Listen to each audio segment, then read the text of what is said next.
Salamat, Jorme, sa iyong pagpakilala. At magandang tanghali po sa inyong lahat. Magsiupo po tayo. At patatagalin ko yung speech ko para mapilitan si Mayor magpakain. Magandang tanghali po sa inyong lahat. At good morning po. Napakaganda po ng aming inikot dito sa inyong San Lazaro na housing na ginawa, na nakakaiba sa lahat ng aming ginawang housing sa national government.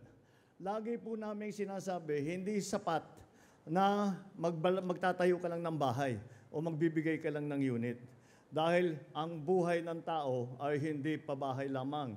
Kung hindi, kailangan malapit, mayroong serbisyo. Ito, ngayon lang ako nakakita na mayroong health center sa loob. Kaya yung mga nakatira dito, hindi na kailangan lumabas pa ng building nila. Kung meron silang karamdaman, doon sila pupunta. Nakita ko nga yung malaking karatula, nakalagay doon, PhilHealth accredited na. So, basta't maging tenant dito ay magiging maginhawa ang service ng healthcare ng ating mga pasyente, magiging pasyente. Ito po ay nagpunta ako rito para makihalo, pero ang katotohanan, we will share the credit, pero ang katotohanan, gawain po ito ng Manila City Government. Kaya magpasalamat tayo sa inyong mayor, sa inyong vice mayor, lahat ng city council, dahil ginawa nila yung Manila Urban Housing Ordinance na ginawang opisyal ang pabahay para sa mga mahihirap na Manila resident at empleyado ng gobyerno na salary grade 18 at pababa. Pagka nakita ng ibang LGU ito, gagayahin ito, asahan mo. Dahil napakagandang modelo itong ginawa ninyo.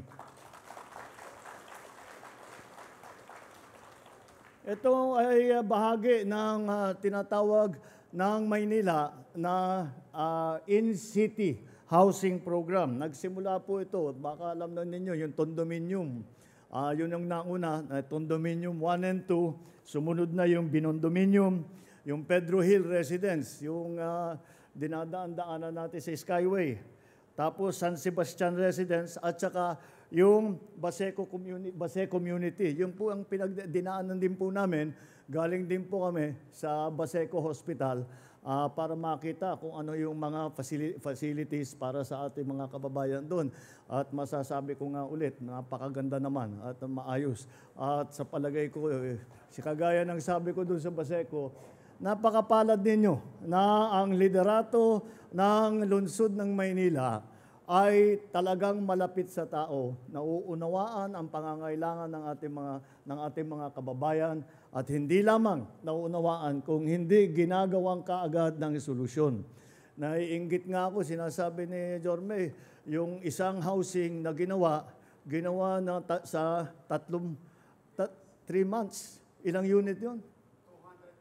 200 plus units. Panaginip lang sa amin yun sa NHA at saka sa DSUD na ganun kabilis. Kailangan na magpaturo kami sa inyo kung paano ginagawa yan. Ikaw na mag-in-charge doon para mabilis ang pabahay natin. Kaya naman po, ay makikita natin na kapag magandang ugnayan ng local government, ng national government, andito po, Land Bank, sila po nagpondo nito. Mula nagsimula pa po ito nung pandemya. Kaya natapos din at ito ay makikita natin, magiging napakahalaga ang ganitong klaseng mga pasilidad para sa ating mga kababayan na may pabahay, at maraming mga serbisyo. At inakyat pa namin, may swimming pool pa doon sa taas eh. Parang social, para ako nasa Makati. Para hindi naman isipin na makakita tayo ng ganito sa socialized housing. Ganito kabilis, ganito kaganda. At dapat nga magpasalamat tayo na mayroon tayong ganito at yung mga inspirasyon na nagdala ng ganitong klaseng facility dito ay dapat natin pasalamatan at ito ay kasama po sa aming programa bilang sa national government dito. Kaya po ako'y nandito.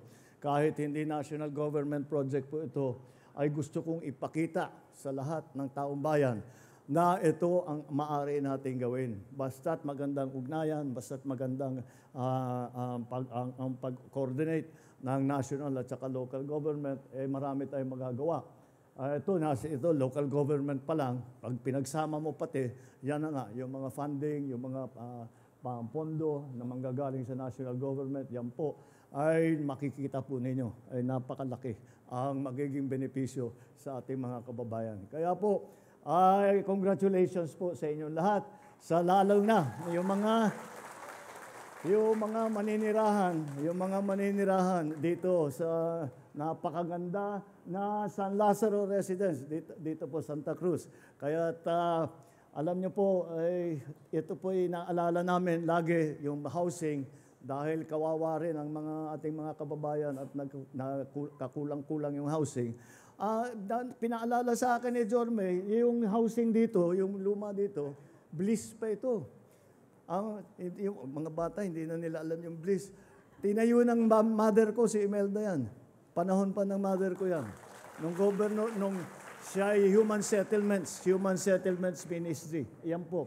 At diyan po namin natutunan, nung panahon ng mother ko, yung Human Settlements. Kaya hindi, ang title po ng kanyang departamento, hindi housing.